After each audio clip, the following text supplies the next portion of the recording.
Feeling all days to come to Two-Side on Tuesdays and Thursdays. Chilling out, maxing, relaxing and smoking. Joking with the boo. Oh, yeah, I'm token. Ooh. Okay, that's all I got.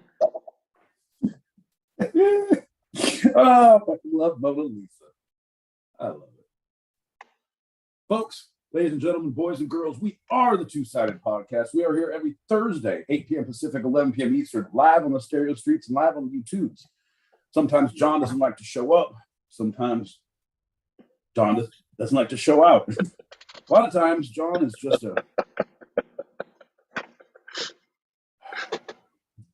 he is the sand we're trying to build a house upon. That is what he is.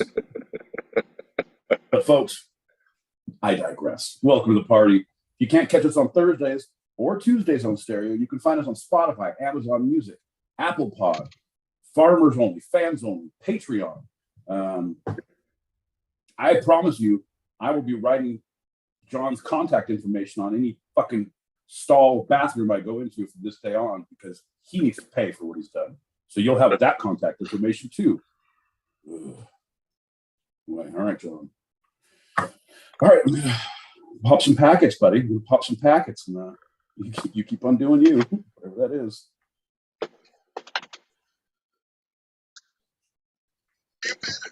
You saying that just generally to build anything like stupid? Again, asking for a round because obviously I'm sure that things. No, it's not you stupid. No, you stupid. I mean, if the food shit on too. But I'm saying it's mainly about the stupidity that we bring together as a community of the two-sided foundational stupidity. John's going to get a diploma on that later on.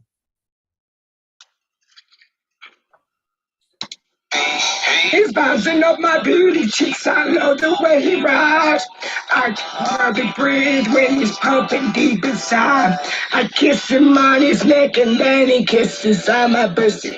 With a beat, can hear a holler when his voice are damn good looking. With a B, John. Ear infection, that's awesome.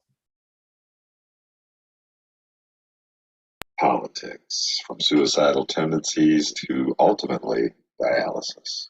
Shots. Damn straight. You know, you're right, Doug. It is about time that we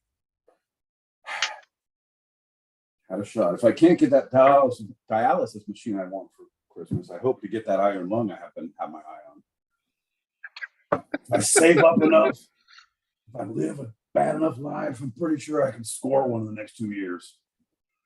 Come on, John, raise your glasses, raise your spirits. Bing, bing, bing.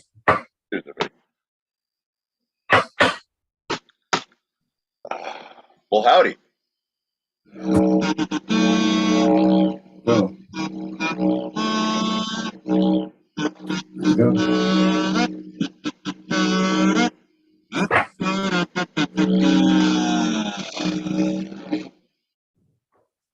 I'm John L. Peacock out in Brooklyn, New York. I'm my boy Pete in Southern California. I'm going to be 15 minutes late for my next appointment because of John's delays. And you're listening to Two-Sided, a live recorded podcast where each week I challenge Pete with a bit of the two sides of life, the serious and the fun. Yeah, John, the you and the me, the ready to rock at 8 o'clock and the ready to no show at 8:45, John. The ebb and the flow, the push and the pull, the yin and the yang, the Mo and the Larry. Curly is neutral. He's like Switzerland when it comes to that. He's you wouldn't expect it, but he's more of a conduit between the two sides. Ain't that right, John? That's right, buddy. Hey, as we're getting started, I was late, as my boy Pete loves to point out, so we weren't able to do a general check-in. My boy Pete, how you feeling in a limerick? Well, John, you're trying to pull a limerick at this point, but you say, as my boy Pete likes to point out, hey, John, we were all here. We all watched it happen. I'm just saying the obvious. There once was a big dumb ginger who couldn't keep time or figure what it meant to be on time, so he took a wrong line And now we're 45 minutes late. I'm going to give him the finger. I don't know, close enough. I'm pretty good, John. I'm pretty good. That's not too bad. Hey, pop this back.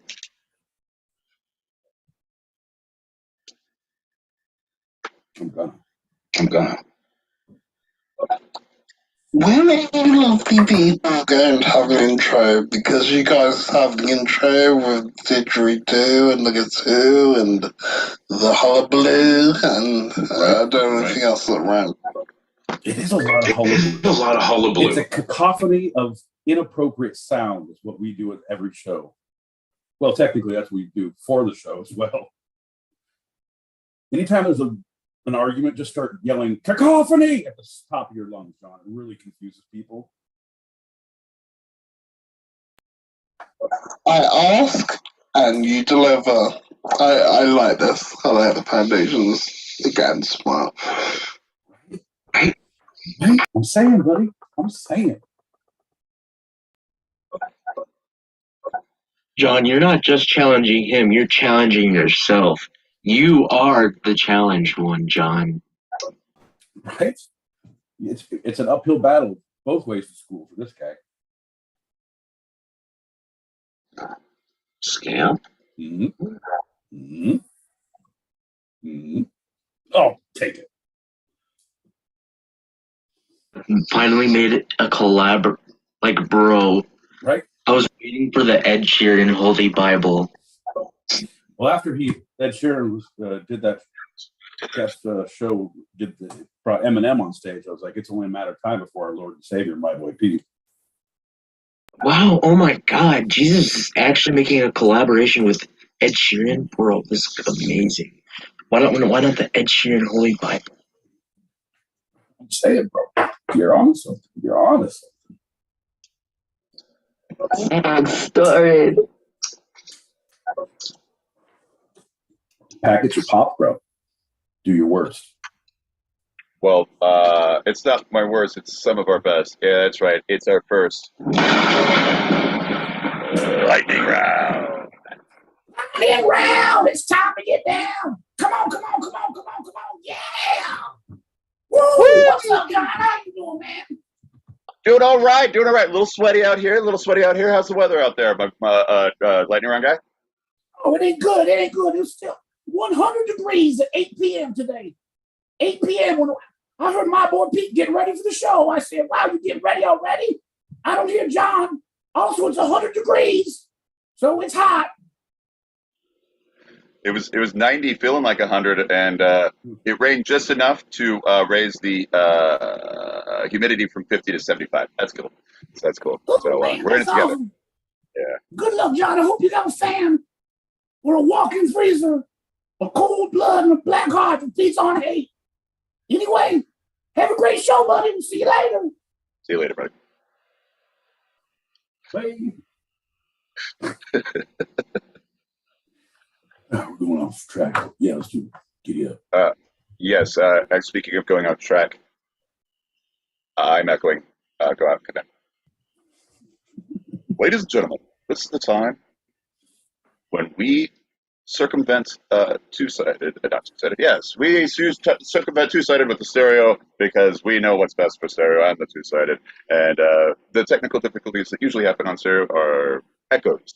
And if the right person goes out, right back in, you get to go.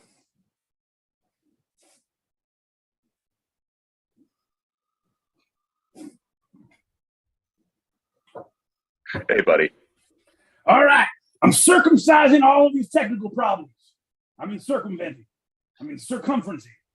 Anyway, we're going to lose something. We're going to gain something. How you feeling now, John? Are you echoing? I'm feeling great, and I'm no echo in sight. And anybody who's anybody knows that the first lightning round of the episode is always a standard Q&A. My boy Pete, are you ready for the questions? I'm just gonna give an easy, simple yes, John. I'm ready for the questions. Not going to bring up how long I've been ready. My boy Pete, first question. My boy Pete, how much do you know? Just enough to be dangerous, my friend. I repeat, how much do you not know? Just enough to be invincible.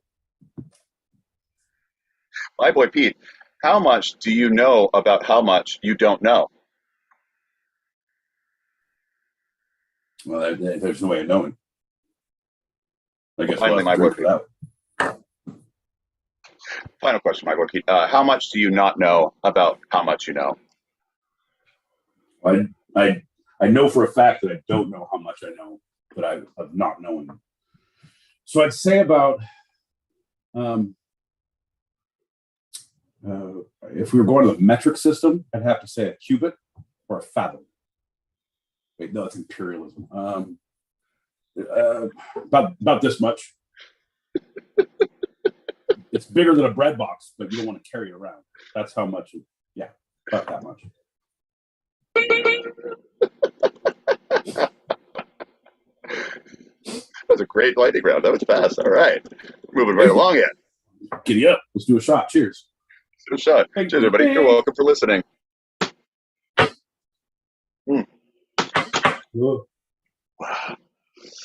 Okay. All right. Okay. John, I'm going to let it go to reset. That last shot was a reset. Don't even remember how I got here. Don't even remember what time I got here. I'm ready to go. Fantastic. For those who are watching us live on the YouTubes, I want to give a shout out to Mother Effin' America, who says, "Hey fellas," with a whole lot of beautiful emojis. How you doing? How you doing?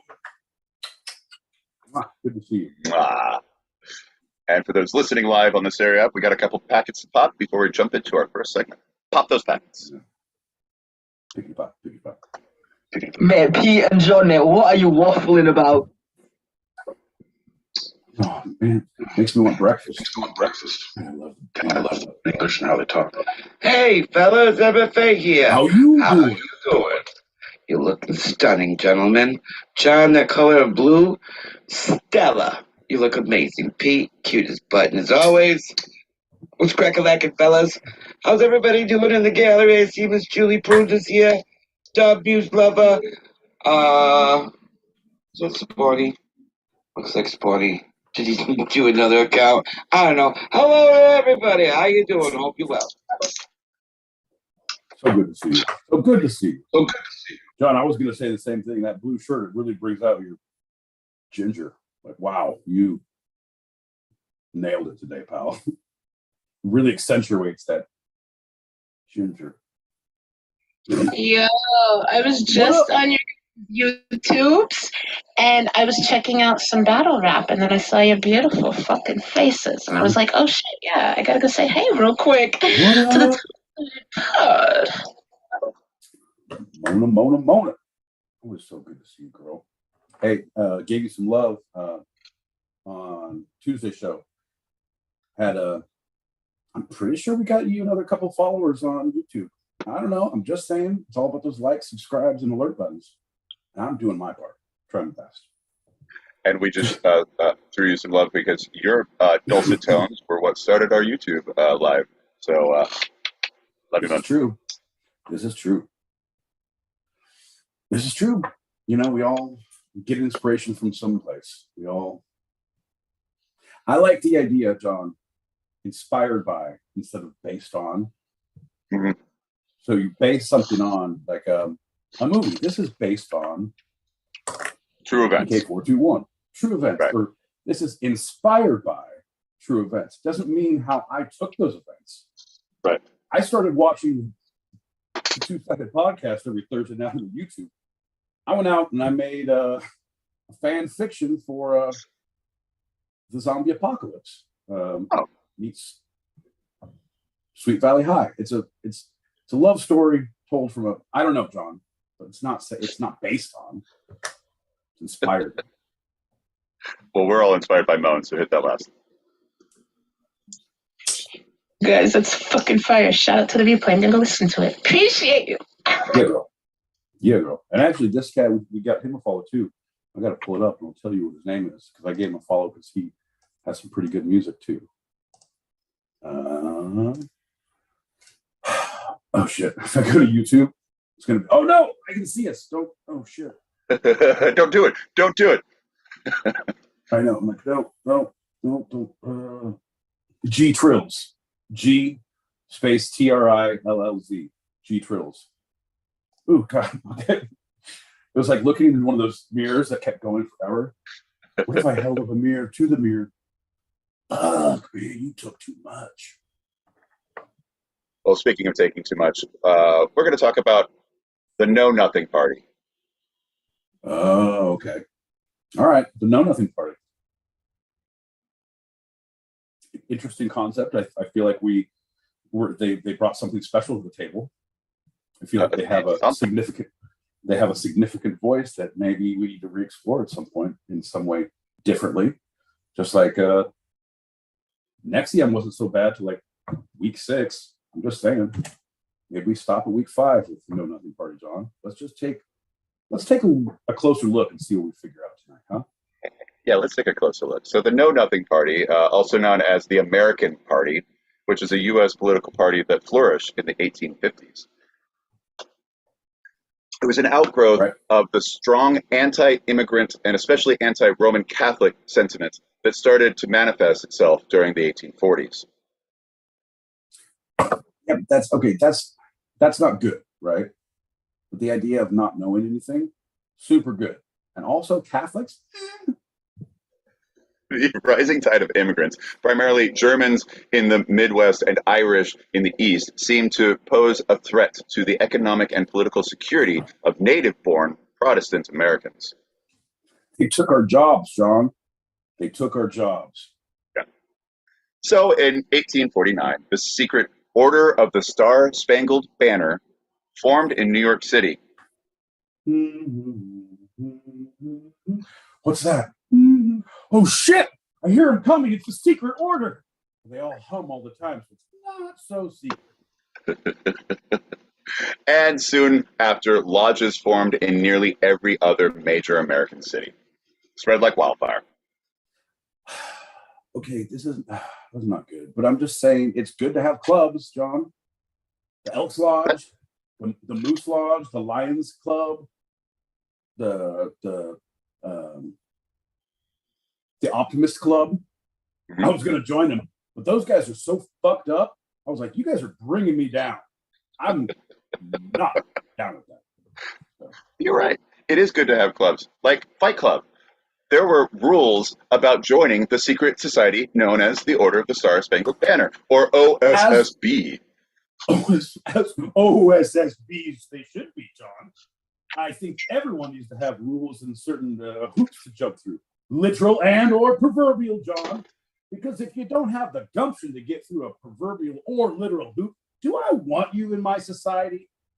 I think not, sir. This guild is purely for those of calamitous intent. We will take no half-stepping crooks. Ain't no such thing as a part-way criminal. Tell them, John. Tell them. Some of these rules. An initiation rite called Seeing Sam. Yes, that uncle. The memorization of passwords and hand signs, a solemn pledge never to betray the order, a pure-blooded pedigree of Protestant Anglo-Saxon stock, and the rejection of all Catholics. Okay, all right. You want a pure-blooded Protestant pedigree, John? I can peruse and procure you one, perchance, post haste. I don't know. I could get you a goddamn pedigree. I don't know. I think there's a pretty Catholics are okay. People who are things are okay. It's just the institution itself that I don't believe. But the people, that's fine. Yeah, that seems to be a common felt. Some of my best bartenders have been Catholic. Thanks, Seamus. Shout out to Seamus. So, above all, members of the secret society weren't allowed to talk about the secret society. If asked anything by outsiders, they would respond with, "I know nothing." Nothing. Yes, jawohl, Herr Commandant. That's so Sergeant Schultz, bro. Yeah, that's where they got it from. I know nothing. Literally was their phrase, and that's why they were renamed both informally and then formally from the American Party to the Know Nothing Party, because they knew nothing when asked. okay, John, so we have this club that we can't talk about. We got to know a bunch of handshakes. I missed half the meeting. I was out there high-fiving everybody. This is bullshit. Is this the story of the fist bump? Is that where I got time for this shit? Just give me some. Count it out. Fuck. So these rules of the secret fraternity that rose to prominence in 1853 transformed into a powerful political party now known as the Know Nothings. And its height of the 1850s, the Know Nothing Party, originally called the American, included more than 100 elected congressmen, 8 governors, a controlling share of half a dozen state legislatures from Massachusetts to California, and thousands of local politicians. See, that's high level. You need to get into the low level stuff like your milkman knows nothing. Because then the people who are like, hey, are you part of this? I know nothing. You are. Turns out I was the only one not involved because no one knew anything. I know. Elected party members supported deportation of foreign beggars and criminals, a 21-year naturalization period for immigrants. Holy shit. Yeah, 21. It was 3 before that. And you can't have any infractions or anything happening in those times. Like, oh, you got a speeding ticket? I'm sorry. Sorry. Yeah. Oh, you were drunk and disorderly once in public? I'm sorry. I would have been deported so many times, John. So many times. They also wanted mandatory Bible reading in schools and the elimination of all Catholics from public office. That's pretty out there, man. That's like when you say exactly what you want, wow, how can you get away with saying exactly what you want? Have elected read officials. The Bible. John, that's what I'm saying. When we have the compound, the church, the two-sided, the laws are written up on the barn by us every night. We can figure out what we want to do. That's why there's no cell phone coverage on the property. Right. So they wanted to restore their vision of what America should look like with temperance, Protestantism, self-reliance, with American. John, I was all for it, but now you're going to start bringing temperance into this? Now we're hurting feelings. Go ahead. Yeah. Boo! And also with American nationality and work ethic enshrined as the nation's highest values. That sounds like a bummer of a place to live, man. Like, yeah, right? It's going back to Puritanism. It's literally going back to the theocracy of Massachusetts Puritanism in the 1600s. Hard work, and the only thing is that the hard work, and I feel like that's Puritans didn't have bootstraps, but it's kind of like pull yourself up by your bootstraps and be American and not Catholic. Right. Oof. Oh, the Puritans hated Catholics. So paving the way for the Know Nothing movement were 2 men from New York City. First Thomas. Hey, buddy, what's your name? I'm Thomas R. Whitney. Oh, never mind. I don't know. No, I'm out. Hey, this fucking guy over here, Thomas Whitney. Look at him. Hey, what are you doing? Who's your friend? Hey, who's your pal over here, Tommy boy? Oh, well, that would be Bill the Butcher Poole. No. William the Bill the Butcher Poole. Yeah. Oh, I said it right. Doing really great here. William the Wildebeest. I'm sorry. When I start doing alliteration, I get my letters all confused. We call it the word salad. Bill the literary giant Butcher the Third Esquire, formerly known as William the Inherent Conqueror. But I couldn't get that on a card, so I had to shorten it to Bill the Butcher. Yeah. So Thomas R. Whitney, the son of a silversmith who opened his own shop, wrote the magnum opus of the Know Nothings. And this was a defense of the title was A Defense of the American Policy. No. Bill the Butcher. I was not a big fan of that magnum opus. I love Mr. Holland's opus. Beautiful, beautiful, beautiful. Cool. Don't like this one. I think you're more Bill the Butcher type. So he was a gang leader, prize fighter, and butcher in the Bowery. Later, he was represented in gangs in New York. He did 2 years at Juilliard, graduated early. He fights with all the best gangs. Butcher time. Whitney and Poole were from different social classes, but both had an enormous impact on their chosen party, and their paths crossed at a pivotal moment in the rise of nativism. Oh, that was like, they weren't like buddies together. They just, their paths intersected. Right. Oh, so right. They did not. They did not start this together. So kind of like Richard Nixon and Elvis Presley, like not together but intersected for some pivotal moment. Pivotal moment. Okay, I'm with you. Picking up what you're putting down. And no person exemplified the veneration of the working class more than Poole. Despite gambling extravagantly and regularly brawling in bars, Poole was a revered party insider. He led a gang in terrorizing voters at polling places in such a violent fashion that one victim was later reported to have a bite on his arm and a severe eye injury.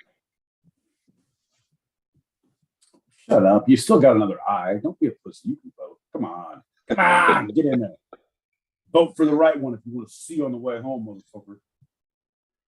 Because of this violent, direct interaction, Poole was killed in a street fight and was known as the Know Nothing's first martyr. If you're gonna go, man, you might as well go as a martyr, a hero or a martyr. I would, I don't know. I'd rather be a martyr for a cause than a hero to a few. I need a martyr. I'm holding on for a martyr to the end of the fight. Cause I'm gonna die young and I'm gonna die dumb and I'm gonna die, yes, tonight. Woo!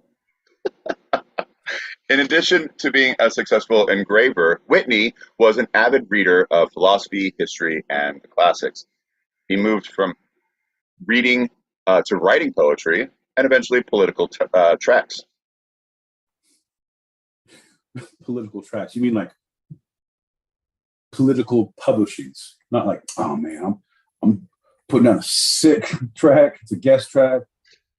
My homie Billy the Butcher Poole is releasing his new album called Blood in the Streets, Butcher Style. I'm laying down a political track. It's track 4, pretty big. It hits. Tract. But yeah, what is equality? Okay. CT.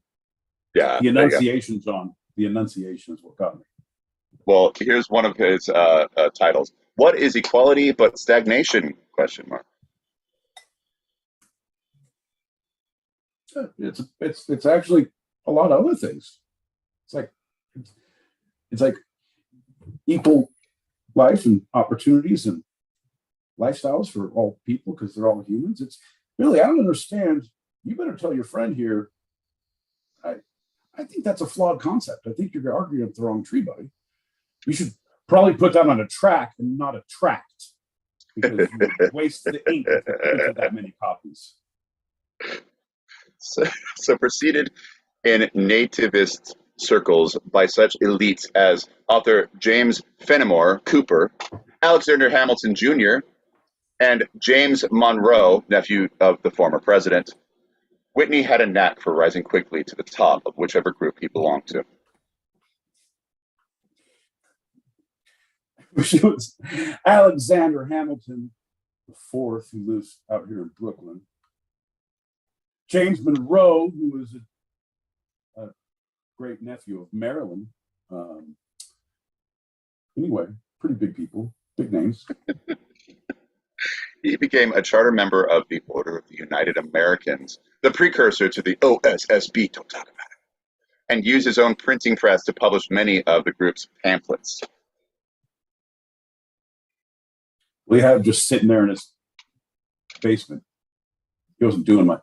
Like, you know, everyone gets drunk, gets a printing press, and like, I'm gonna write curse words and like put them on people's cars and stuff. There's no cars. They're carriages. And after that, like, that smells like a horse's ass. And then it gets old. It loses the luster, John. So yeah, of course. Come on down. Gather dust. So Whitney believed in government action, but not in service of reducing social inequality, but he rather believed that all people, quote, are entitled to such privileges, social and political, as they are capable of employing and enjoying rationally. Oh, shit. Man, you don't know how to use money? Shit. Yep. Yeah, only those with proper qualifications deserved full rights. That's what he was meaning. All right. No, it's not good. It's not good. No, everyone deserves to be able to have the pursuit of. Now, John, here's where I think that I don't think that everyone should procreate. So I think, and this could be a little bit, if it's not that bad, I have the printing presses fired up in the basement. Leave everyone fixed at birth, and then you have to apply for a license to be unfixed and have a child. I'm not saying you can't be rich and try and be happy, but I'm saying you can't procreate. We do not need more non-fucking humans like you, right? That's what I'm saying. You use the term for dogs and cats. They need to be fixed. Yeah, John. Hey, man, I'm keeping it real. They're animals who must be destroyed. Oh, broken leg. Let's move on. So Whitney, I thought you were really against. Okay, so women's suffrage. We're moving. Women's suffrage was abhorrent and unnatural. Catholics were a threat to the stability of the nation, and German and Irish immigrants undermined the old order established by the founding fathers. And clowns are fucking scary, you guys. All of the... Hey, Jim, we didn't say shit about the clowns. Right, but if we're saying all this other nonsensical stuff, I figure we could throw more in, right? So I fucking hate clowns. You hate Catholics. You hate women. So do we all get a little piece of this action? We call these writers if we're doing bills in the Senate. I'm just saying. That's how a bill becomes law, John. Oh. Huh. Schoolhouse rocks.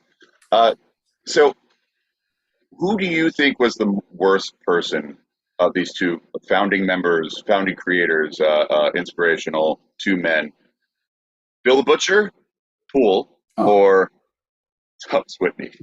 Oh, no, it's 100% Thomas Whitney. Because the thing is, with these aggressive, horrible people that like, oh, you're scary, but you are going to get what you see. You're not surprised. If there's backward stuff, it's a knife in the back. It's specific. Don't let them behind you. But if there's someone who's eloquent, well-spoken with a printing press in their basement, John, shan't be trusted, my friend. Shan't be trusted. Yeah.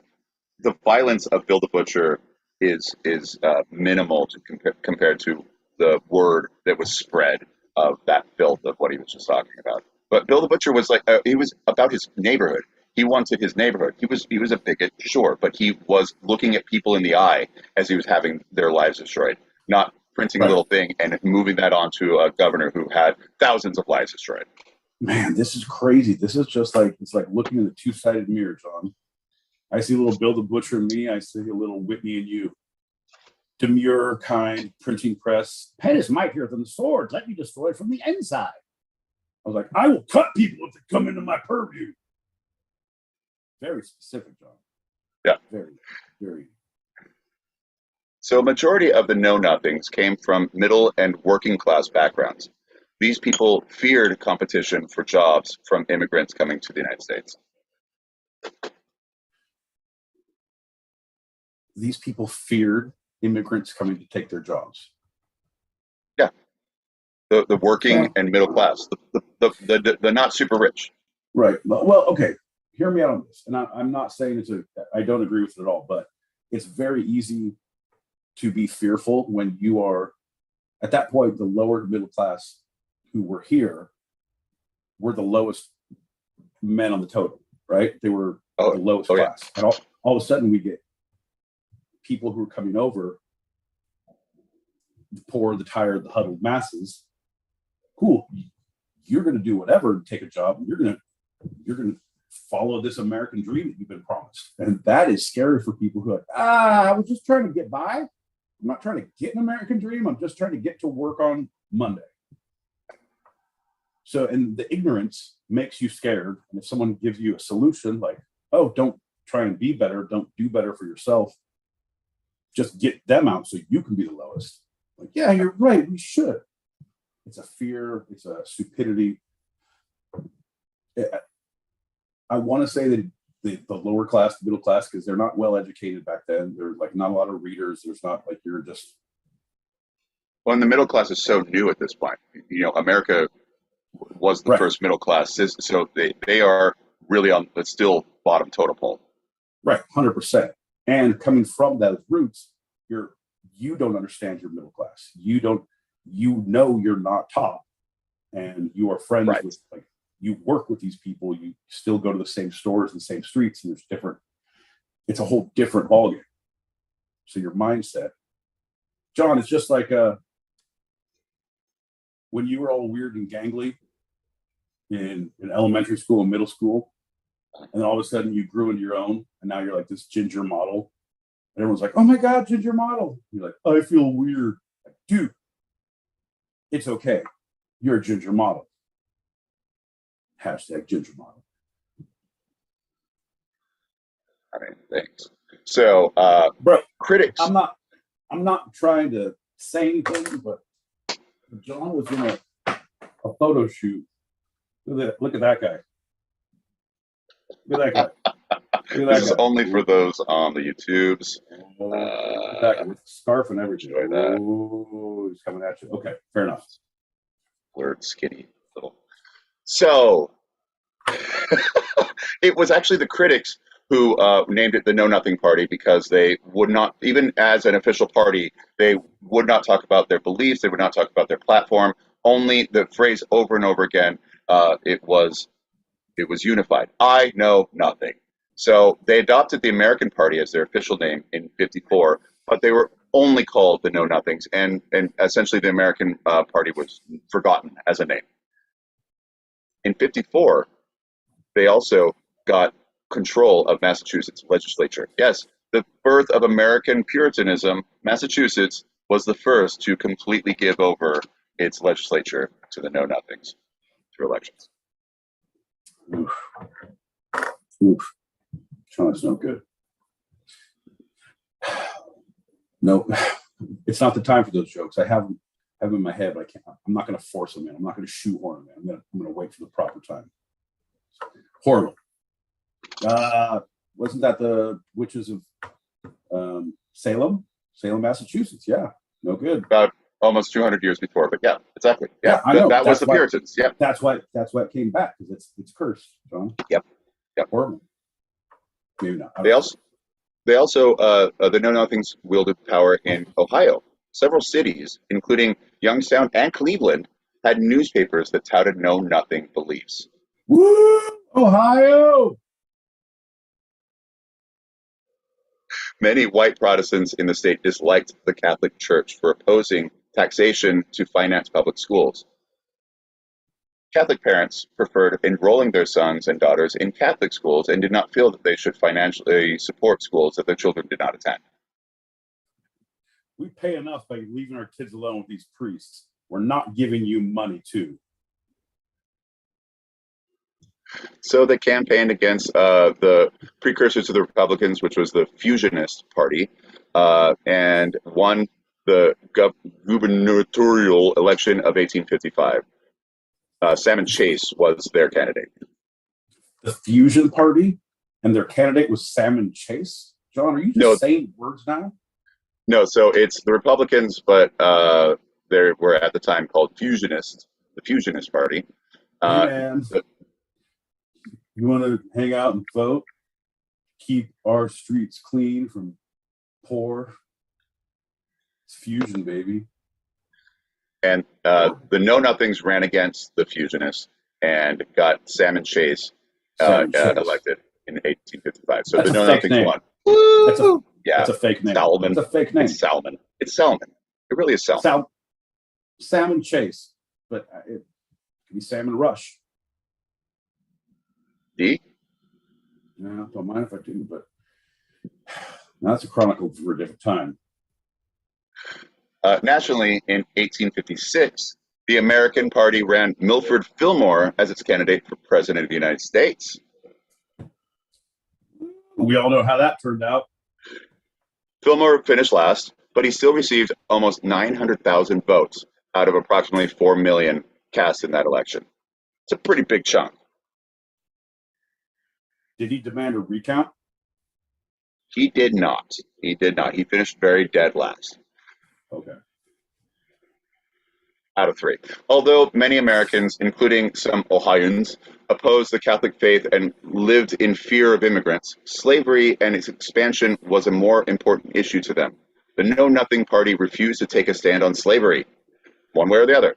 As a result of the party's refusal to take a position, the Know Nothing Party was declined by the presidential election of 1860. They did not run a candidate for president in this election, as many of its followers had joined the Republican Party, which was, at the time, anti-slavery. The Democrat Party. Right. That's the thing. I hate this. One of the things I most hate about our political system, John, is you have to kind of know it. Otherwise, you sound dumb halfway through. Like, oh, well, yeah, the Republicans were truly the Democrats, but then the Republicans became the Democrats and the Republicans came. But then previously, before that, it was the Whig Party. No, like, what is... Well, you know, it could be red or blue. I don't even know what you're fucking talking about. You like things for people, or you try to fuck people up? So, in Fillmore's election, the Know Nothings basically became the American political system's first major third party. Hey, this party looking for a third? All right. So left over from, in the early 19th century, the two parties left over from the birth of the United States were the Federalists, who advocated for a strong central government, and the Democratic Republicans, formed by Thomas Jefferson. See, again, the Democratic Republicans. Yeah. We're the baby lover, baby eaters, people hater, people promoters of the red and blue ward from your 5th district. Vote for us. What? God damn it, make up your mind. Well, following the earliest parties came the National Republicans, which was created to oppose Andrew Jackson. That group eventually transformed into the Whigs, as Jackson's party became known as the Democrats. It's horrible.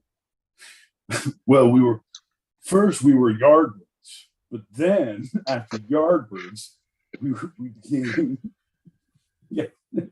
See, it's the evolution of a band, the evolution of a party. Just stick with your name.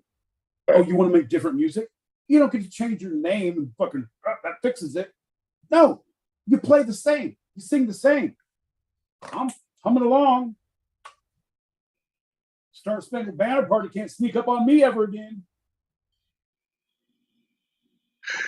So the Whig Party did send Presidents William Henry Harrison, Zachary Taylor, and others to the White House during its brief existence, but the party splintered.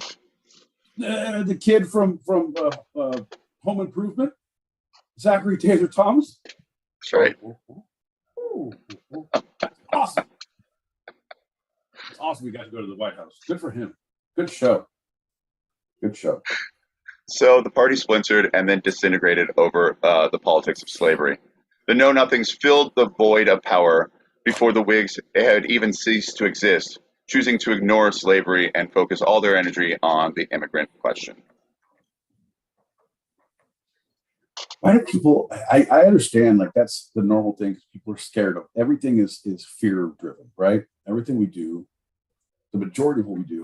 And if we're not doing it out of fear, we're doing it because possibly we could be fearful in the future. We're planning, we're thinking ahead, so we aren't fearful.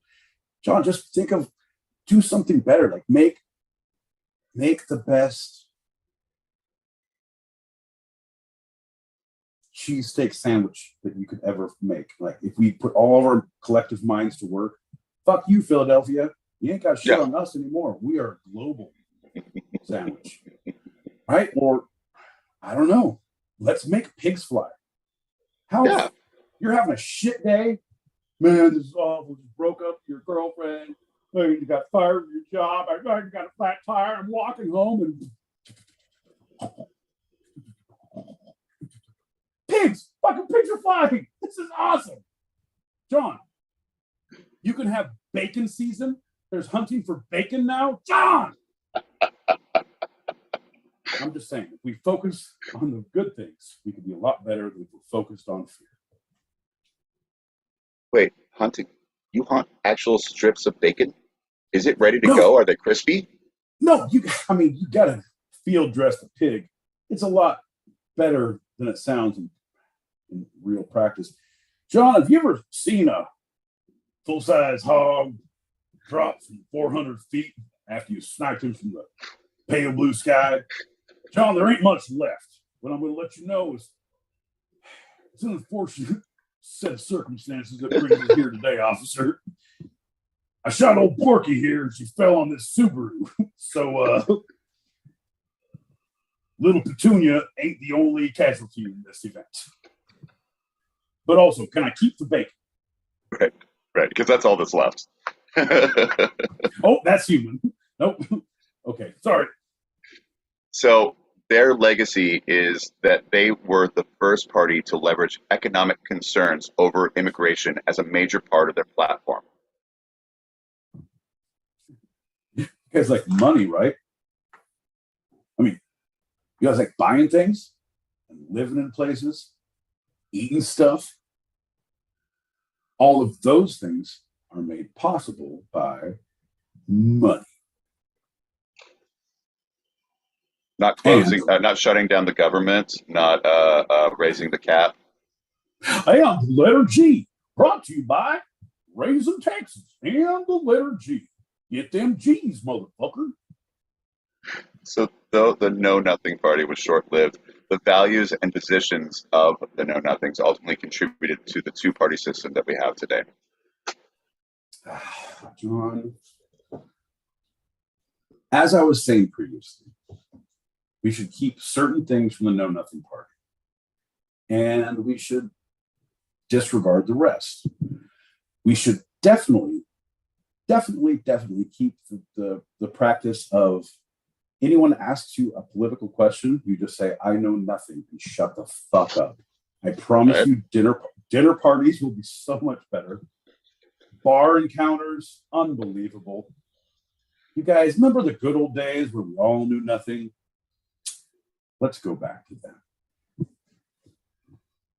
So finally, Christopher Phillips, the professor of history at University of Cincinnati, says that the Know Nothings displayed three patterns common to all other nativist movements. First is the embrace of nationalism, as seen in the writings of the OSSB saying, America, close our borders. Second is religious discrimination, of Protestants be Catholics. And the more modern day squaring off of Judeo-Christians and Muslims. Oh, wait, you didn't mention that. They said they hit all three? They hit all three big ones? The third one is a working class identity that exerts itself in conjunction with rhetoric of upper class political leaders. Oh, yeah. 100%. We're the boots on the ground, baby. But you're with us. You're going to go to the Capitol with us, baby. Yeah. Of course I'll do that shit. It's that mentality of, I'd follow my sergeant anywhere in the battle. My sergeant would follow his commander. And the general, all the way up to the commander-in-chief. Like, motherfucker, none of them would ever do this. All right, we need 400 men to go and get chewed up by machine gun fire while we sneak up the backside. Ready, go. Right. As historian Elliot J. Gorn writes, quote, appeals to ethnic hatreds allowed men whose livelihoods depended on winning elections to sidestep the more complex and politically dangerous divisions of class. So they all came together with hatred. Well, nothing brings people together like hatred or Olive Garden. So I can see where they're coming from. The historians, right? Yeah. Oh no, I meant the unlimited breadsticks. Sorry, I lost my train of thought. Because when you're on the two-sided pod, you're like family. Right. Olive Garden, the only completely non-Italian Italian restaurant, and that's the official restaurant of the Know Nothings. I know nothing about I know anything nothing. good. See, John, I just feel like that's a very good. Are you done? I'm not asking. Yeah. Are you fucking done now? Yeah. That was a good one. No, that was good. You did a good job. I don't know. I feel like it's just a way of life that I find so much more appealing because I don't like to talk. I don't like to give, hey, what'd you do today? It doesn't matter what I did today. I'm going to give you broad generalizations. You'll never know where I was. Plausible deniability. Right. This way you can't testify against me in a court of law. And you never write anything down, right? No, at all. And if I do, I show it to them and I eat. Whole digestive issue. I gotta stop wrapping pennies in them too. Horrible digestive. No, but I like that idea that if we just everyone shuts the fuck up a little bit. But then it's like, oh, everyone shuts up. Then the people who are talking, you know what I mean? I don't know, man. It's a tough road, right? Because when no one was talking about anything, you get bushwhacked and you get taken off down a different path, and you're just a passenger. But then if everyone starts talking, it really pisses me off if I go out in public. Oh, God damn it. Did you guys know Survivor's on?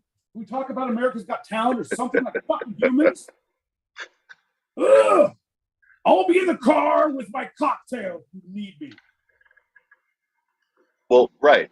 They are, if you control the flow of communication, how much or how little, then that's where the real power is gained. You don't have to bolster and have one person doing one thing and one centralized leader. You have several leaders and you have a unified front and you all have the same sound bites. Oh, the sound bite of I know nothing. That was a sound bite. They said that same thing over and over and over again. Right. John, in Project Mayhem, we all have a name. Right. So you get the printing press. You get control of the printing press. You get control of the education, reading the Bible in school. Then you get the khakis. Then you get the chicks. Then you take over the world, motherfucker. Woo! Printing press, and I've been mumbling Bible verses as I pass by school zones on the way to work, so I feel like I'm halfway there. Whew. We got to start shopping for khakis, man. Let's take this world by storm. Let's do a shot.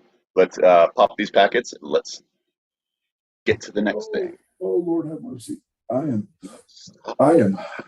Shh, it's fine. Here, cheers. Shh, quiet. Cheers. Come on. Cheers. Welcome to the Pink.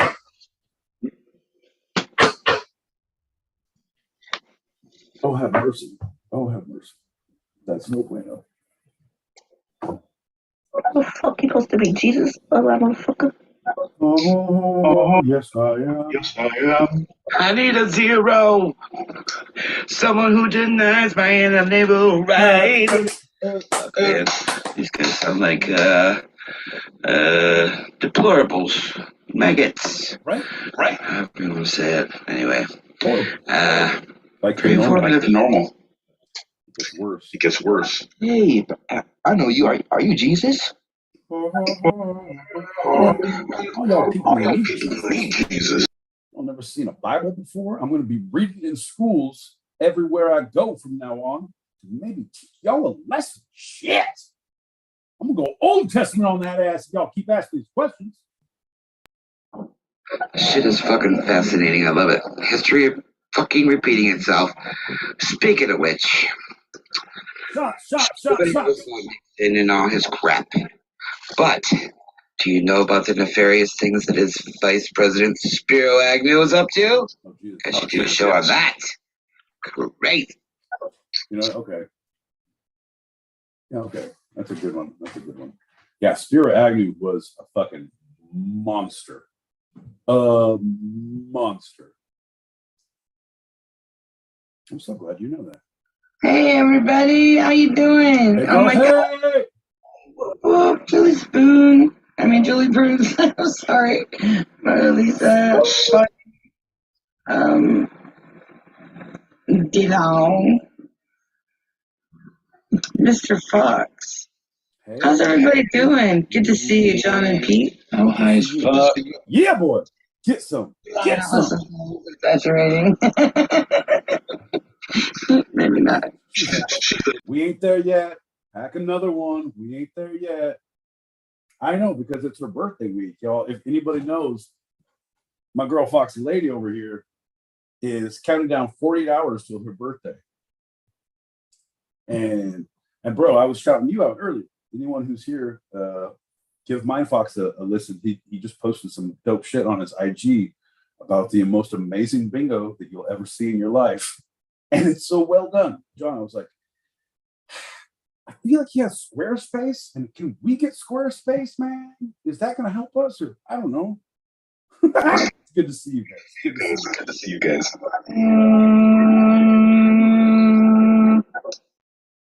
I think we got disconnected. What'd you say? Mm-hmm. Yes. Get it. Oh my.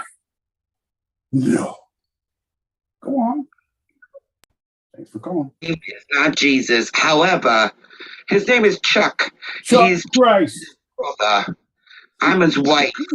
Got a problem? God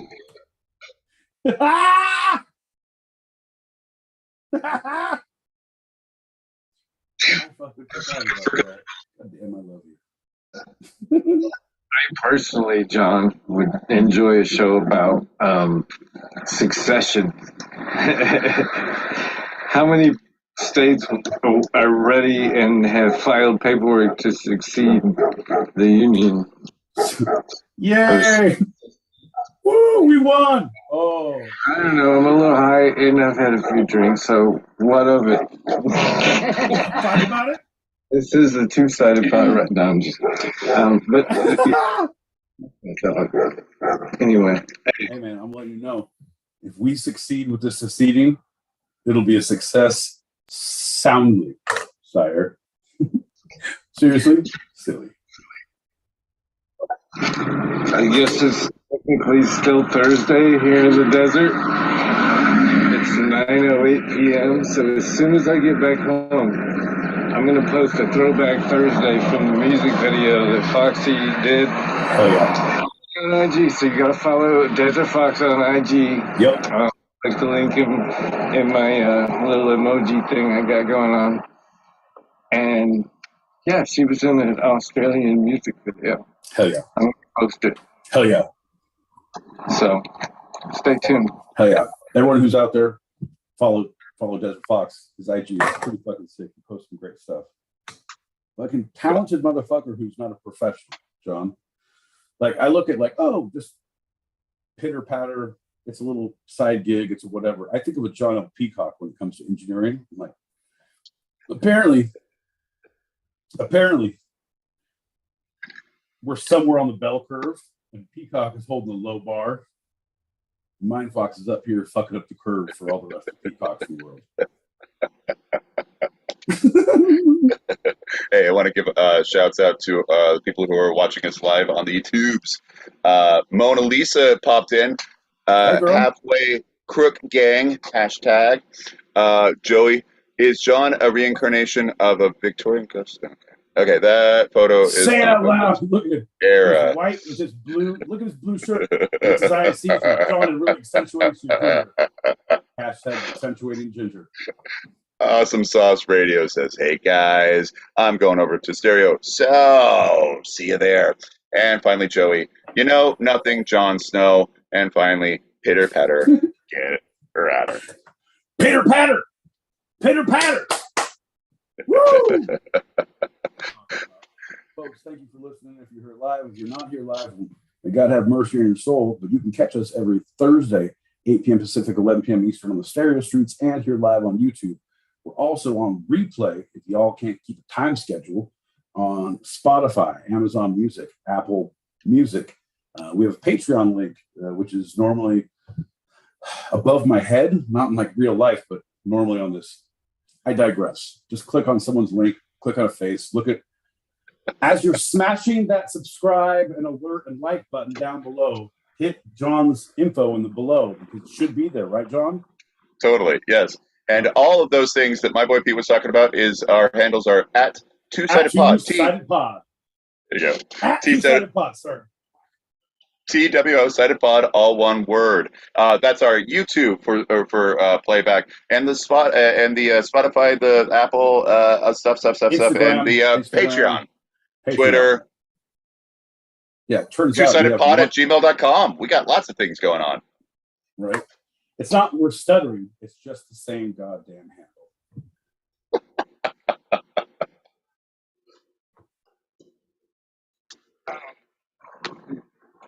I'm actually going back to school. I'm going to learn how to do animation and cool shit like that. Turn pictures into things that move and so, I don't know, 2025. Ladies and gents, we might have the Two Sides and Friends meets the Fox and Friends. We're all each other's friends, so I'm saying, I don't know. We'll work on the name. I'm 100%. But it's going to be a cool cartoon coming to Saturday morning. So Saturday morning. Saturday TV Funhouse. Come back here with my intelligence. All right. I don't know. Here's no transition whatsoever. Lightning round! Folks, if you've liked what you heard, if you can't believe what you've understood, we're ready to go for the next segment. And we're going to take that in 3, 2, 1. Lightning round! Oh, I'm sorry. Am I supposed to be out here? No transition, but lightning round. It's time to get down. Come on. Yeah. I'm sorry, did I fuck shit up? No. What are we all booing? We're all booing you, Lightning Round guy, because we need you for this segment. All right, well, I know nothing, so I'm gonna be back in the closet where they keep me for segments. Oh no, this is the Lightning Round guy answers Lightning Round segment. So, is he gonna? Do we trust him? He seems a little bit.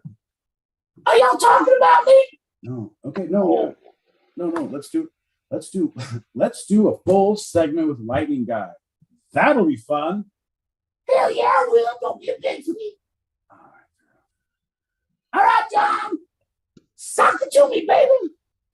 well, for the third installment of Lightning Round guy answers, Lightning Round guy, how much do you know?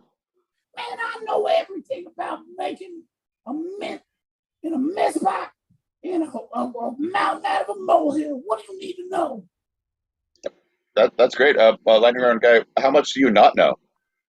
Man, I didn't know that it was illegal to do what we got doing. My lawyer says I need to repeat that phrase over and over. I said I know nothing. He's like, that's taken, baby. You got to get smart with it. So I didn't know I couldn't do that. Well, Lightning Round guy, how much do you know about how much you don't know? That's a great question, John. I believe it was Checker God who once said, you label me, you negate me. So I was thinking, if I know that I don't know, perhaps that I do know a little too much. He asks questioningly.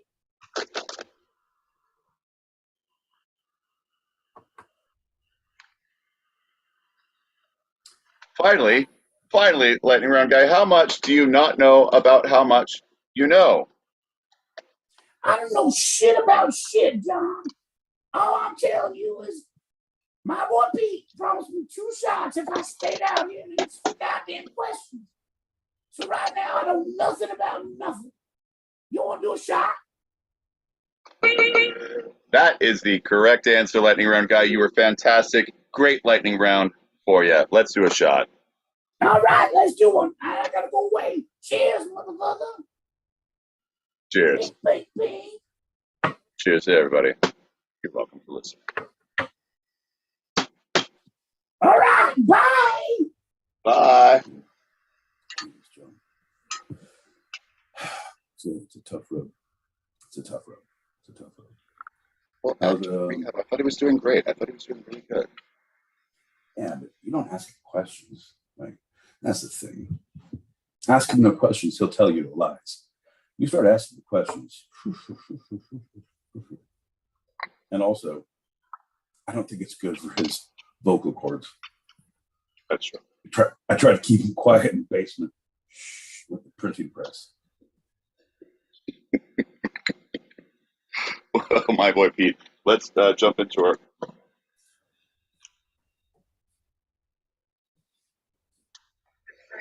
Fun house. I like that one better.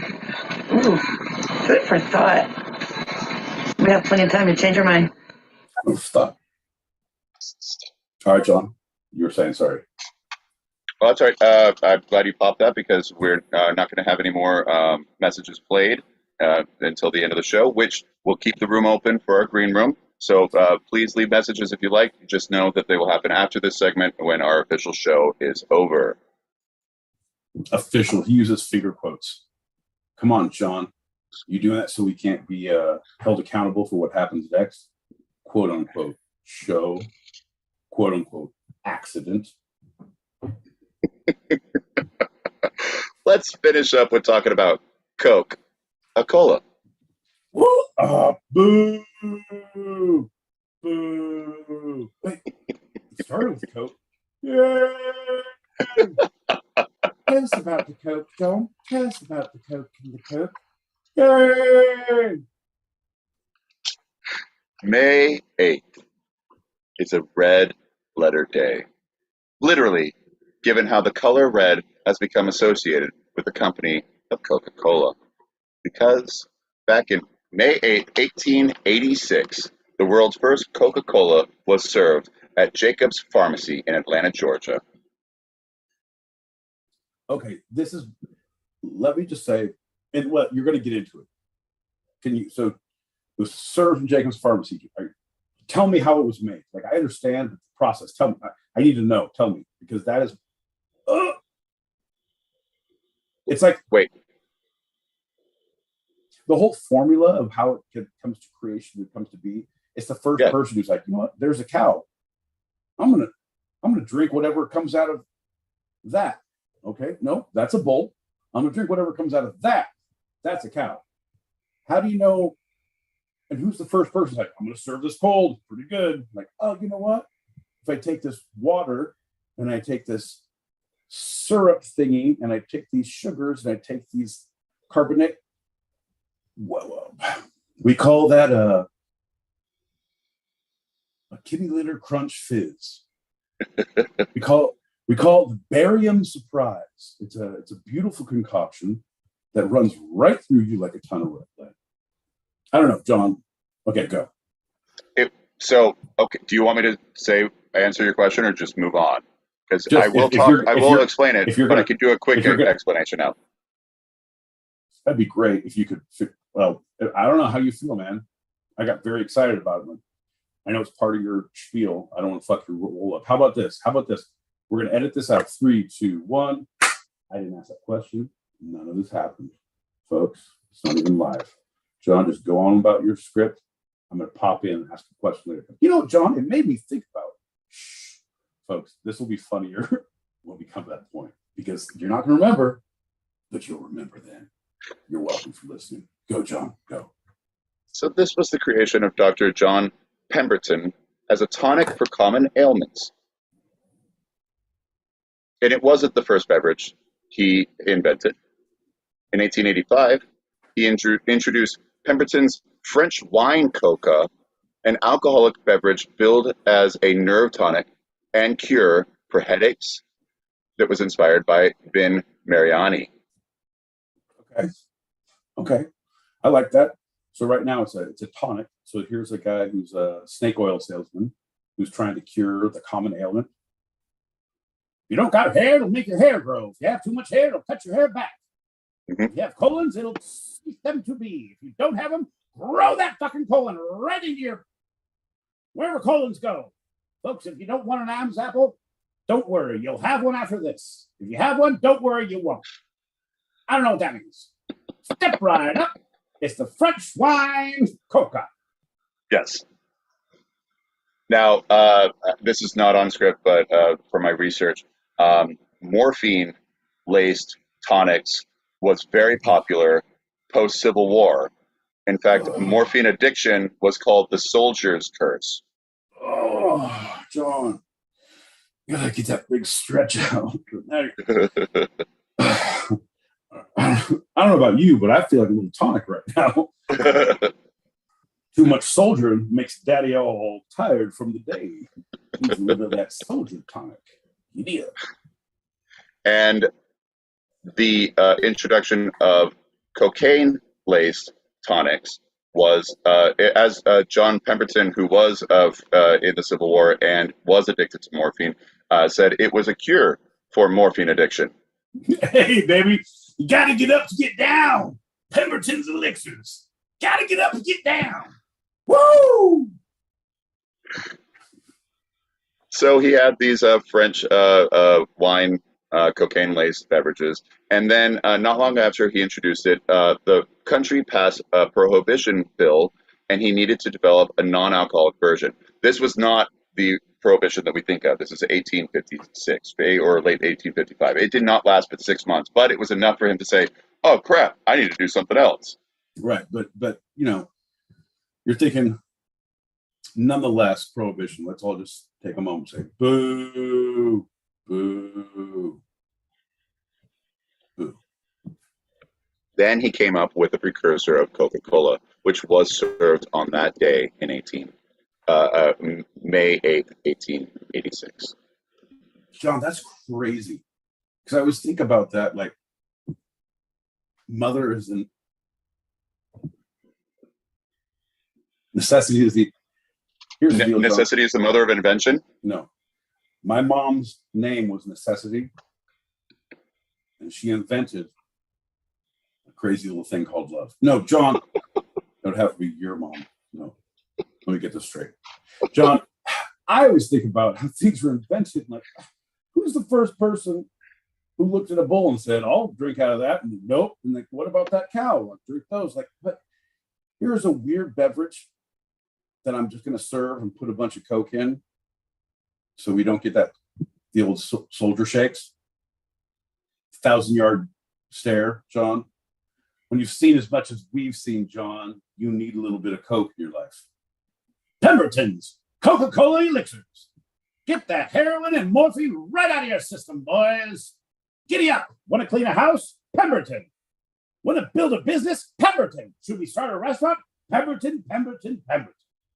Step right up and step right up and step right up and blah, blah, blah, blah, blah. Pemberton. Go. You got to step right up to step right down. Giddy up, folks.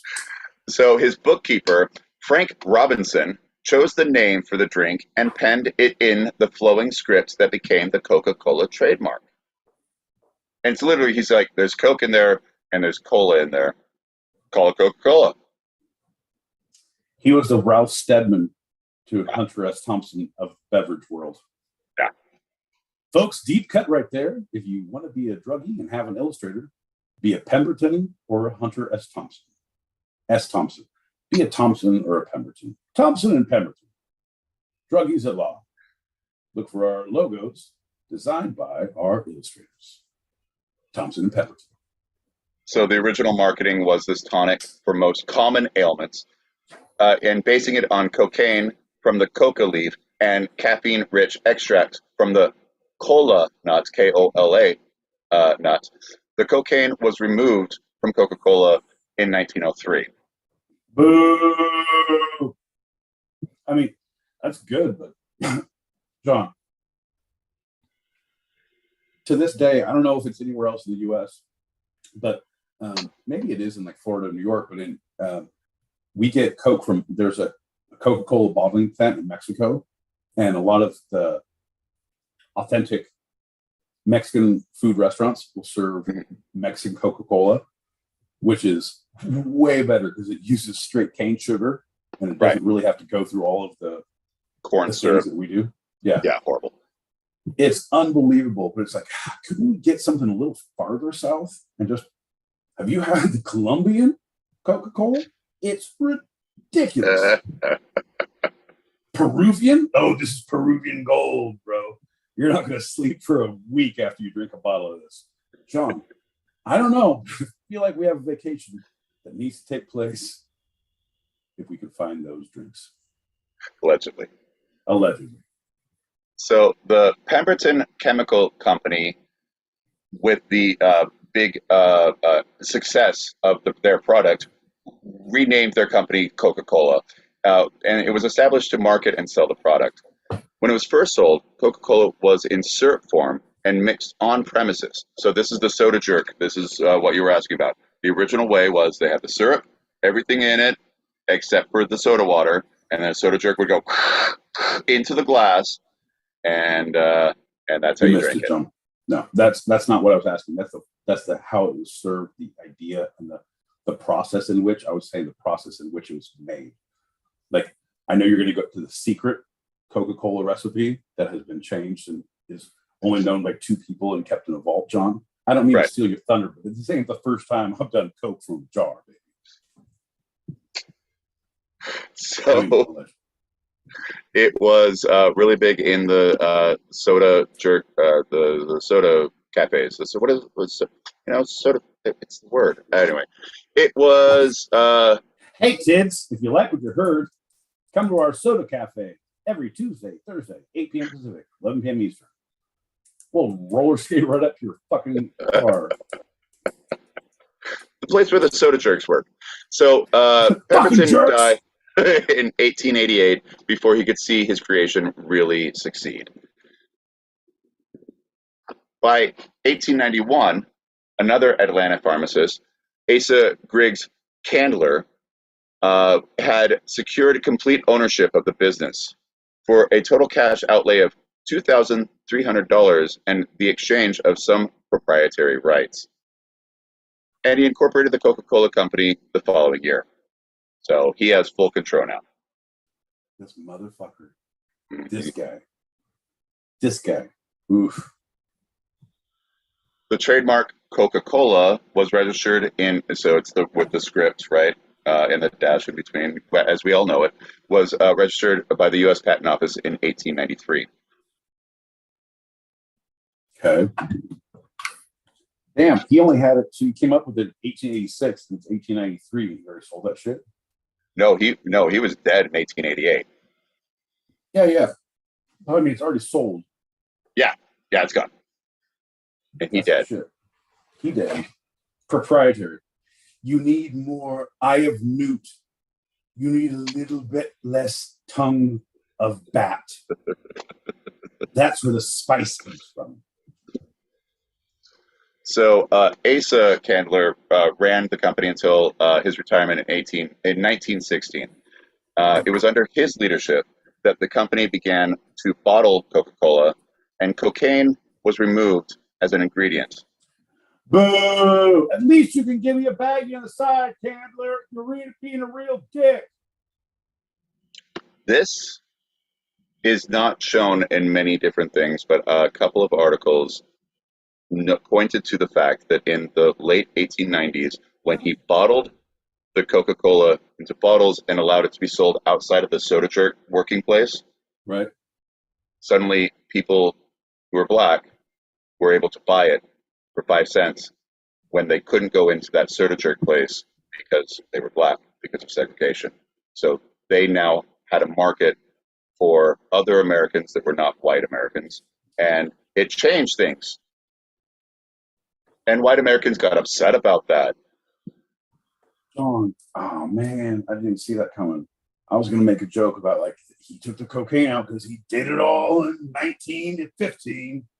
Like that's how he died in 1918. It was crazy. Or 60. I don't know. Jesus, John. But yes, I agree with you 100%. That is when you start opening markets to like, all right, fuck it. We're going to be like almost meat and have burger chains sell to vegans. Like, fuck these guys. You spent 10 years saying, fuck you guys. And now you're like, all right, you guys are a demographic that I need to sell to now because this is getting ridiculous. Seriously? You guys are being a bunch of assholes, but it's almost me. Jesus. So, oh, you want it wrapped in lettuce? Fine. Fine. I'll do whatever, but can you please give me your money? Business 101, my boy Pete style. So up until then, which is 1898, cocaine had been mostly enjoyed by rich, educated whites, and it was now suddenly seen as a terrible menace to society. Yeah, I don't know, man. I've been around a while, and I don't know if it's about rich, educated people, the people I know who do cocaine. They're fun to be around. It's always a good time. They're down to go longer. But shit, man. Educated?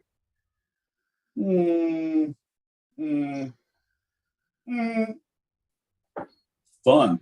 Super great, John. So now that black Americans had access to Coca-Cola and the ingredient inside of that drink, it was suddenly seen as a terrible menace to society, with claims suddenly coming out in newspapers that black men were getting high on cocaine and raping white women. Oh, John, Jesus Christ, man. We went from know-nothings. No, it's still the know-nothings. I can't even read what I'm supposed to be upset about.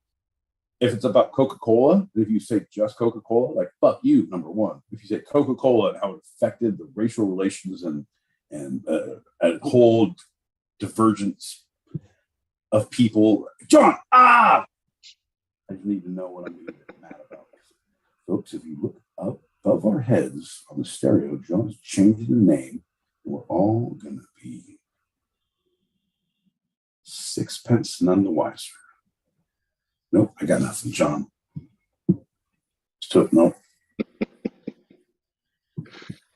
God damn it. So this led to pressure to remove the cocaine from the drink, and in 1903, he caved to the pressure.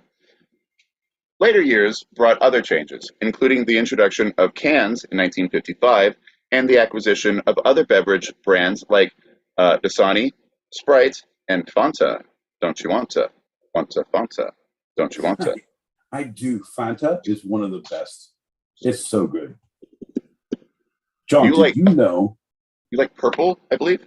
We talked about this. I like orange. Yeah, no, I'm a big purple fan. Anything purple, I'm a big fan of. I'll go purple, red, blue, and then it's a toss-up between yellow and orange. All right. But the know-nothings Coca-Cola, that's all it says? That's what your change is? That's what you're saying? Yeah? Yeah, that's what you're saying? For the headline, in this room only, I don't have enough space to say Coca-Cola's history, which is what I wanted to say. So this segment is Coca-Cola's history. All right. Still, either way, Coco's history. You have to give like hey, here's a trigger warning. Just so you know, it's bad. John, I have more respect for Gareth Reynolds keeping his shit together to not be like actively upset. The fuck are you doing? So anyway, one thing has been constant. The company has been very well known for its advertising and marketing, which is reflected in the market for Coca-Cola collectibles. Do you know any Coca-Cola collectible collectors? I know a couple. Who are not hardcore, but they have like a little curio of stuff. It's like, oh yeah, that's cool. How many people in your house have diabetes? All of you? That's cool. Yeah, I'll have a Coke. Sure. Yeah. So Bill Backer, creative director on the Coca-Cola account for the McCann Erickson advertising agency, was flying to London to meet up with Billy Davis, the music director on the Coca-Cola account, to write a radio What year commercial. was this? Oh, we'll get to that. With two successful British songwriters, Roger Cook and Roger Granaway, You the cut out. Seekers. What year was this? Oh, I said we'll get to that. Oh, okay. All right. So, oh no, you're shutting me down. I asked again, and you shut me down again. All right. I said we'll get to that. Oh, please don't hit me again, John. Folks, what is the hand gesture for John abuses me? If you're watching on YouTube, John abuses me. So Roger Cook and Roger Greenaway, the New York Seekers, which is a popular British singing group. The heavy fog in London forced the plane to land at Shannon, Ireland. Passengers had to remain near the airport in case the fog lifted. Some of them were furious about their accommodations, but by the next day, Backer saw some of the most irate passengers in the airport cafe. Brought together by a common experience, many were now laughing and sharing stories over snacks and bottles of Coca-Cola. This motherfucker travels with crates of Coca-Cola. No, it was at the airport. Oh, that's bullshit, John. You know what? Let me buy you a Coke. I'd like to teach the airport to sing in perfect harmony. John, that's a lie. You have fallen for propaganda, my friend. Look at them sharing snacks, drinking Coca-Cola, telling stories of their past, present, future hopes, dreams, and ambitions. This will go down in history. I am Burt Baccarat. No, I'm Burt Backer. I'm Burt Baccarat, and I work for Coca-Cola in marketing. Of course, he's a fucking marketing director, John. Listen to your story. Listen to yourself. That's not a real story. Have you been shut in an airport and someone give you a fucking Coke? A Coke with a smile? Man, I will break this bottle on your head, motherfucker. Do not smile at me. I've been here for 12 hours. I'm going to shake someone. I want that guy. I want to see the whole thing. He's very good. Thank you for coming to. To remember me from when I was with my father and mother, in the plane, in the land, and it was very good. Was, oh my goodness, that's great. Yes, I also too was back in the time with my mother and father with the snacks and the Coke. Fuck you guys! I want to go home. I want that. Well, let's hear from Backer himself. So he wrote of the scene, quote, "In that moment, I saw a bottle of Coke in a whole new light. I began to see a bottle of Coca-Cola as more than a drink that refreshed 100 million people a day in almost every corner of the globe. So I began to see familiar words, let's have a Coke, as more than an invitation to pause for refreshments. They were actually a subtle way of saying, let's keep each other company for a little while." Do you want to do weird sex stuff to each other with Coke bottles? And I looked him in the eye and I said, when in Rome, John, that's ridiculous. You just read a quote from him. How God brought communities together in the toughest of times. You know what? And the whole thing was fucking true. It was inspired by a true story. I said inspired. I love that he promotes 100 million a day as a side thought. You know what? It's not just that. So when he finally arrived in London, Backer told Billy Davis and Roger Cook what he had seen in the airport cafe. After he expressed his thoughts about buying everybody in the world a Coke, Becker noticed that Davis's initial reaction was not all what he had expected and asked him, Billy, do you have a problem with the idea? Davis slowly revealed the problem. Quote, well, if I could do something for everybody in the world, it would not be to buy them a Coke. Becker responded, what would you do? Quote, I'd buy everyone a home first and share with them in peace and love, Davis said. Number one, I'd like to teach the world to sing, but none of that really weird off-pitch, off-key shit. I want it to be in perfect harmony, right? So I'd like to teach the world to sing in perfect harmony. I'd like to set all the pigeons free so they could join the army. I don't know the song. I'm just spitballing this. Why are you guys looking at me like that? It's a boardroom. I thought you said there's no bad ideas. Well, Becker, we all love Becker. His thing to a quote to end the conversation was, okay, that sounds good.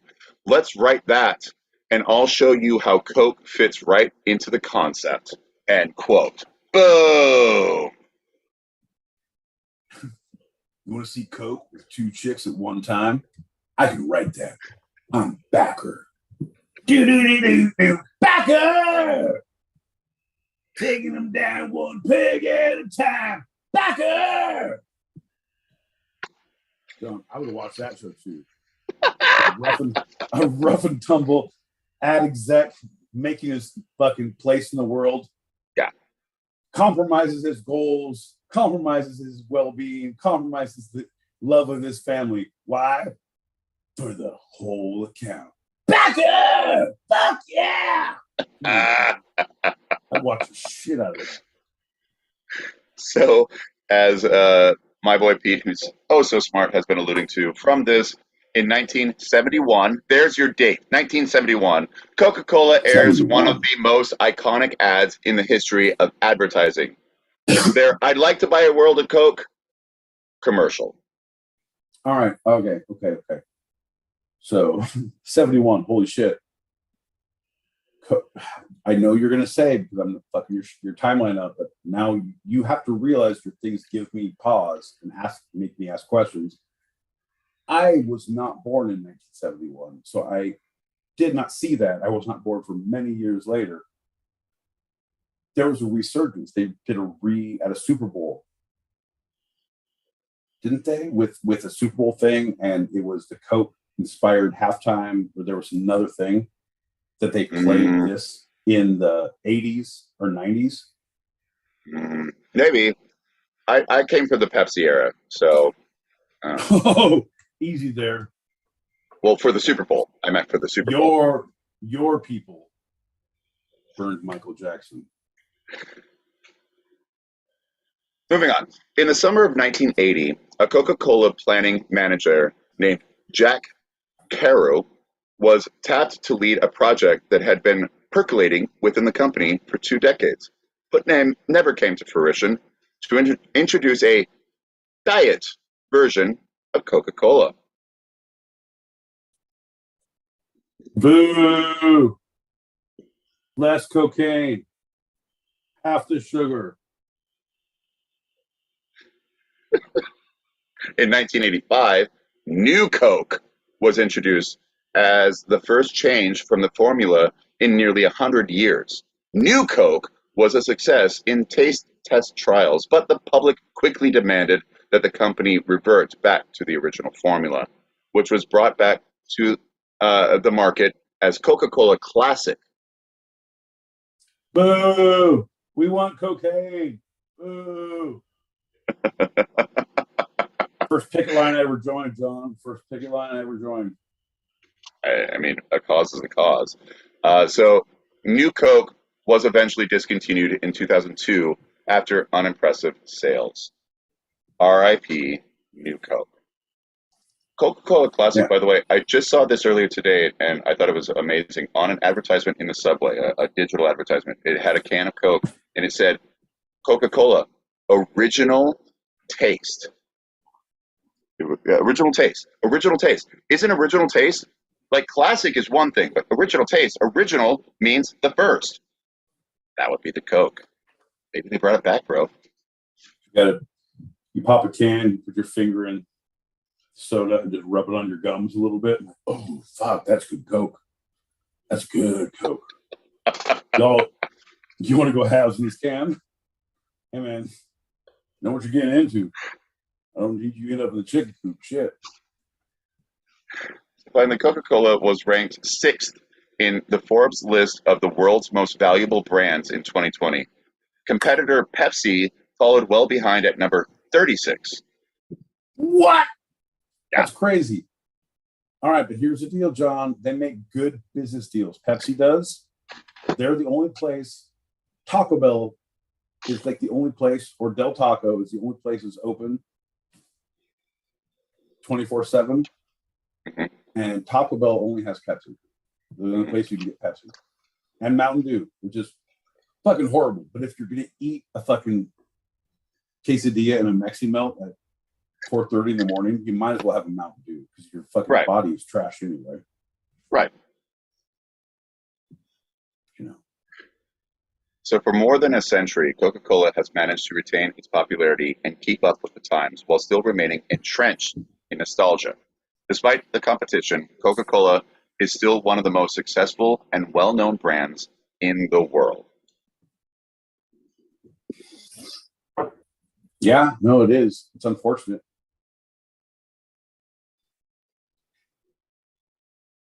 But yeah, no, it is. It's great.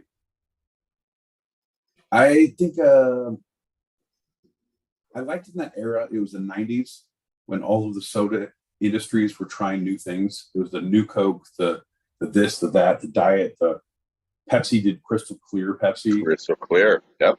And there was always like, it was a soda fucking empire. It was crazy. You can only get that now if you travel internationally. One of my, and it's a Coca-Cola product. So if you go on their website, if you go to Coca-Cola website, you can look at regionally of what sodas they offer. And then it's like, oh, go to here's the markets that carry us. And it's like, here's their list of purveyors. But it's all regional. So if you go to the UK, I went when I was in Prague, my favorite soda was called Lift. It was like Squirt, but I feel like it was true grapefruit. Like it was like grapefruit juice, carbonated with a tiny bit of sugar. Like it made you, Jesus Christ, it was like a Sour Patch Kid. Like, fuck me. I brought back, because they sell them in the liter bottles. Like, because 2 liters is too much for you? I get a straw with my 2 liter. Backpack straps. I brought 4 liter bottles back in my luggage. I had to leave it with my sister so that I could bring soda back. It was so good. I've tried to buy it here. I've tried to get it shipped. I can't get it shipped. I can't get, because they won't ship it internationally. God damn it. That's some bullshit. Right. Well, it's the same thing with fast food too. Like it's all regional of what they're doing. Good test markets, John. No beef is used in India for McDonald's. Right? That's where all of their lettuce wraps and their almost meat really take off. Yeah. I can't believe it's not curry in a lettuce wrap. Extra sauce on mine. So the sources for this episode of Two Sided have been, first segment, Smithsonian Magazine, Britannica, and OhioHistoryCentral.org. Second segment, Coca-Cola, slash, what's the Slash, straight line? Ellipses, umlaut, semicolon. I'll say dash. Semi-hernia. Coca-Cola-company.com. The Library of Congress, Britannica, The Street Magazine, Coca-Cola.com, Interexchange.org, and Investopedia. Well, that's great, John. My sources, I didn't even need sources for the first one because I know nothing. Second segment, my sources were Coca/Cola, Coca-Cola. All these have .coms at the end. I'm just going to go through and just for time's sake, John, I don't have that many words to spend. Coca semicolon cola, Coca umlaut cola, Coca accent aigu cola, Coca accent grave cola. You're welcome. And Coca equals cola.com.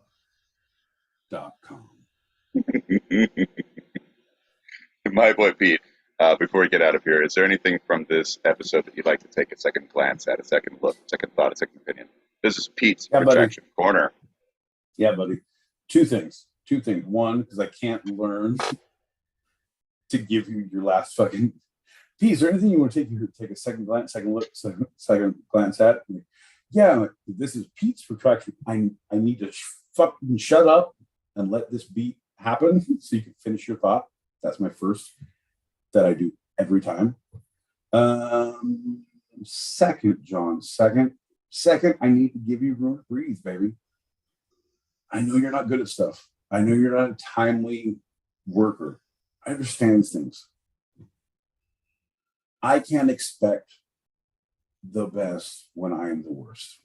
I need to just let people breathe.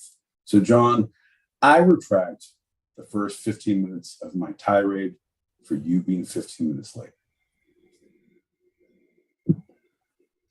You know what? I appreciate that. I thank you. And I retract my 15 minutes late that you retract your tirade. Nice. And I pretend that I didn't know about you being 15 minutes late. So I retract my not knowledge of the knowing that you were going to be, and the not knowing that I was going to be an asshole, and the knowing that I was going to be, from the knowing and the not knowing, John. All of it retracted. I know nothing. Boom, baby! We are the two-sided here every Tuesday, Thursday. Stick around right here in the green room, the same room. Don't touch that dial. John has more to say in a better way than I do. John, tell him. Let's do a shot. You want a shot. You want listening to us do a shot. If you want to join us, do it now. Jesus Christ. Do I have a drinking problem? I already have one poured. All right, let's do it. Cheers. Cheers, everybody. Well, thanks for listening, everybody. We have our open chat show live on stereo every Tuesday at our usual start time. So if you want to join us or you want to throw some topics out there, email twosidedpod@gmail.com. That's TWO sidedpod. And those for listening live on the stereo app, stick around in this room for a continued chat in the green room right now for our after show wind down. That's a wrap for tonight. I'm John L. Peacock out of Brooklyn, New York. And I'm my boy Pete in Southern California. And this was our show. You can eavesdrop wherever you get your podcasts and even join us live, both on our YouTube channel, handle at TWO Sided Pod, Two Sided Pod, all one word, and the stereo app every Thursday, 8 p.m. Pacific, 11 p.m. Eastern, as we talk about the two sides of life, the serious and the fun, here on Two Sided. I love you, Pete. I love you too, John. Good luck to you, sir. I expect the worst.